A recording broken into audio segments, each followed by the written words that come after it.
बिहार में बीपीएससी को शिक्षक बहाली के लिए जिम्मेदारी दी गई है।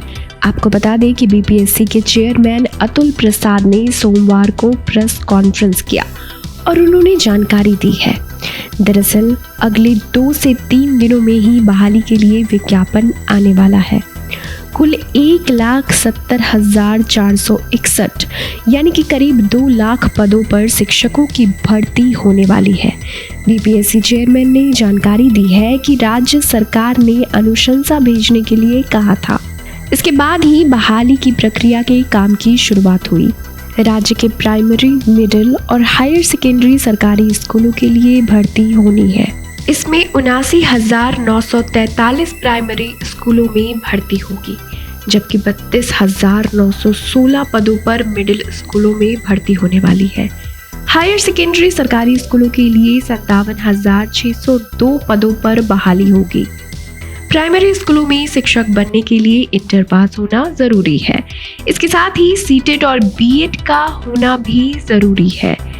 इसके अलावा मिडिल स्कूल में शिक्षक बनने के लिए ग्रेजुएट के साथ एसटीईटी और बीएड की डिग्री होनी चाहिए। हायर सेकेंडरी सरकारी स्कूलों में शिक्षक बनने के लिए ग्रेजुएट, एसटीईटी और बीएड पास होना चाहिए। पाठ्यक्रम से संबंधित सभी जानकारी को वेबसाइट पर शेयर किया गया है। नेगेटिव मार्किंग के तहत ये परीक्षा होने वाली है। योग्य कैंडिडेट अलग अलग तारीख पर 3 परीक्षा दे सकेंगे। आपको बता दें कि शिक्षक नियोजन के लिए सभी पदों पर एक साथ आवेदन किया जाएगा। मेन पेपर 150 अंक का होगा, जबकि अगस्त में इसकी परीक्षा हो सकती है। जो पहला 100 नंबर का जो हुआ वो उनके नॉलेज का टेस्ट होगा, और बाकी जो 50 नंबर का जो होगा वो उनके इंटेलिजेंस का टेस्ट होगा। मतलब कि उसमें मेंटल एबिलिटी रहेगा वगैरह वगैरह, रीजनिंग रहेगा और इसी तरह के मिलते जुलते चीज़ रहेंगे।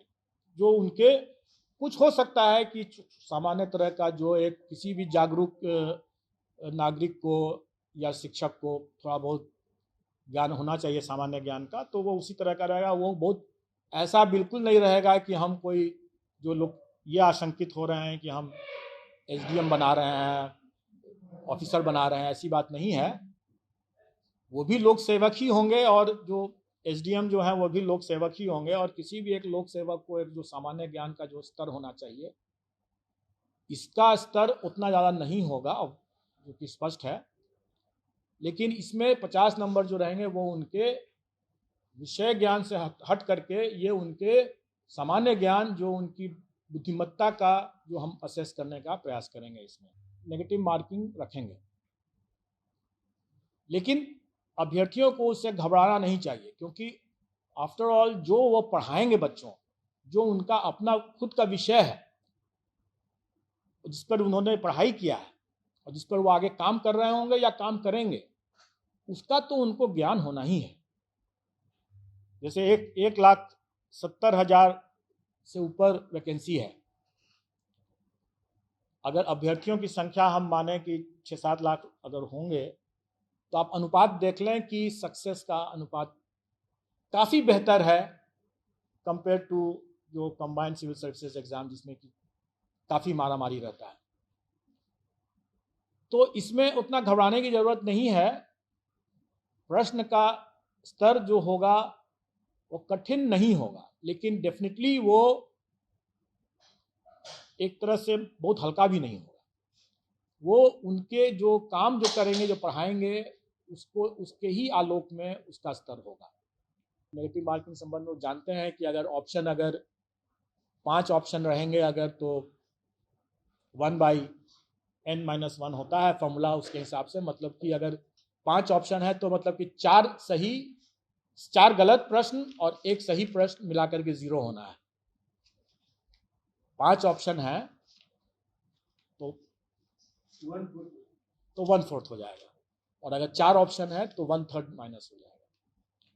ये स्टैंडर्ड स्टैटिस्टिकल फॉर्मूला रहता है, और इसका निर्णय हम लोग कर देंगे, और वो परीक्षा में भी उन लोग पता चल जाएगा। लेकिन उससे घबराने की बात बिल्कुल नहीं है।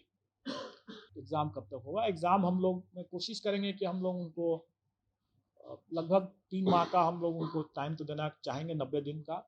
हम लोग उसके मतलब नहीं, ऐसी बात नहीं, हम लोग आसपास हम लोग उनको पर्याप्त समय देंगे और मोटा मोटी आप ये समझ के चलें कि अगस्त महीने में एग्ज़ाम होगा। अगस्त महीने में एग्ज़ाम होगा। हम लोग अभी क्योंकि वो ये एग्ज़ाम 4 दिन चलेगा, क्योंकि 4 पेपर हो जाते हैं, और चूँकि हमें सबको मौका देना है, प्राथमिक के लिए भी और हाई स्कूल के लिए भी और हायर सेकेंडरी के लिए भी, इसलिए वो हमें समय लगेगा उसमें। प्रभातखबर.com, विश्वास वही, रफ्तार नहीं।